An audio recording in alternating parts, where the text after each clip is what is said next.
Today I'm going to be talking about a psychological thriller that's been pretty hyped up ever since it came out and a movie adaptation was made. It's called Gone Girl by Gillian Flynn. For me, this book was a difficult test in discipline, which I obviously failed miserably at. What I mean is that this book is so chock full of suspense. I actually read it all in just 2 days.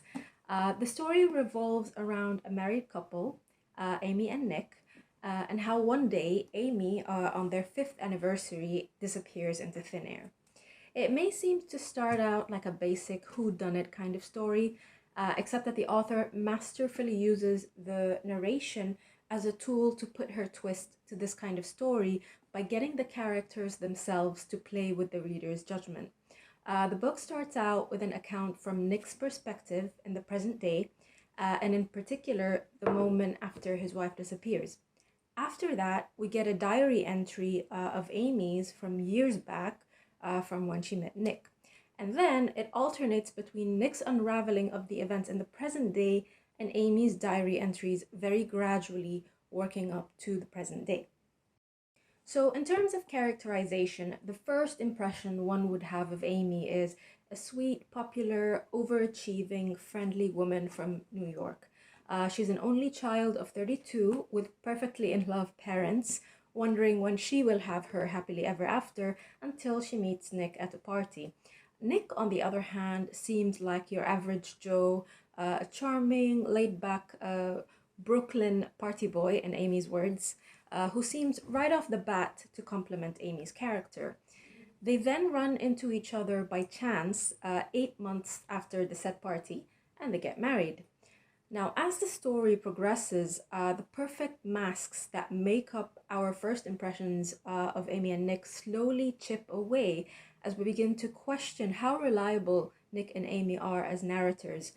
Side note, one of the main strengths of this book is how completely different their personalities and personas are.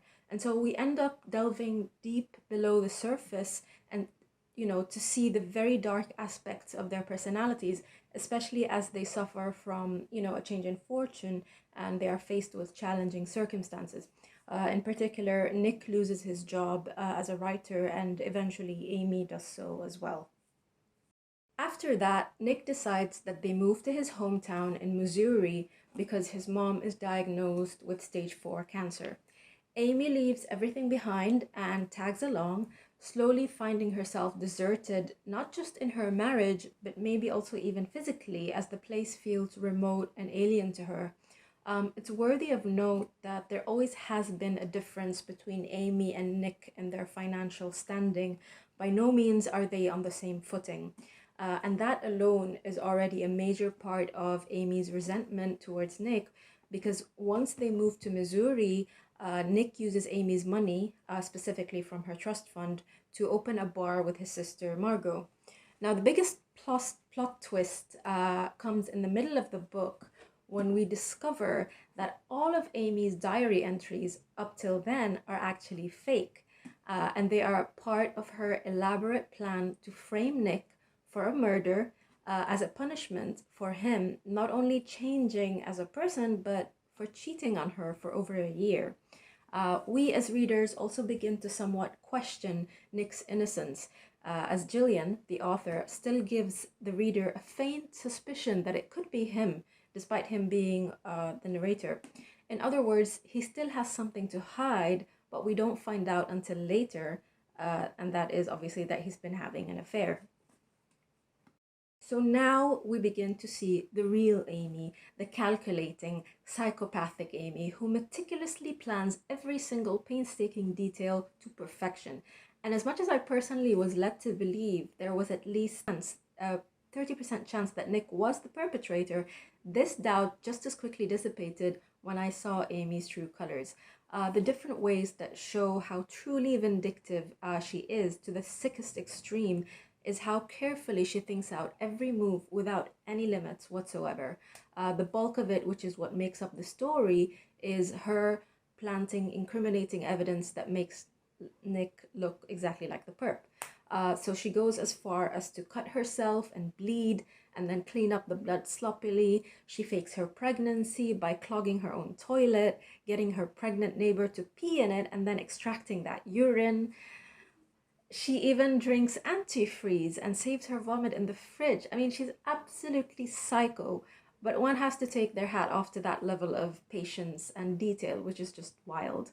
As for Nick, poor hapless Nick, I got a sense of the punishment doesn't fit the crime kind of thing, because assuming he did go to jail, I don't think that would have made a good story or ending. Gillian is brilliant at getting her reader to side with either character because, as I said before, they are portrayed as such different people that how they come off across the page is just larger than life.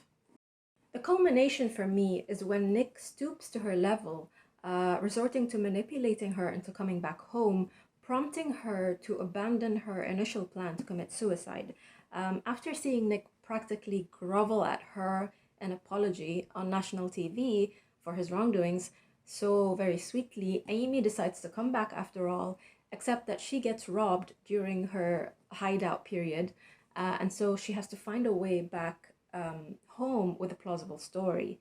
So she ends up tricking one of her former stalkers, who shelters her in his mansion of a house for a period of time until she executes her plan, which is murdering him in cold blood and framing it as self-defense. She comes back home to Nick with her midsection caked in blood, standing barefoot at the doorstep. This scene in the book is so dark and twisted. I want to say it's so good, but in such a dark way. The ending of the story is as equally dark and twisted in true Amy style. Just don't be expecting a happy ending where justice prevails and criminals get punished for their crimes. So, yeah, all in all, a highly addictive read, preferably for a weekend. I'd rate this book a 4 out of 5 stars. Until next time, folks, happy reading!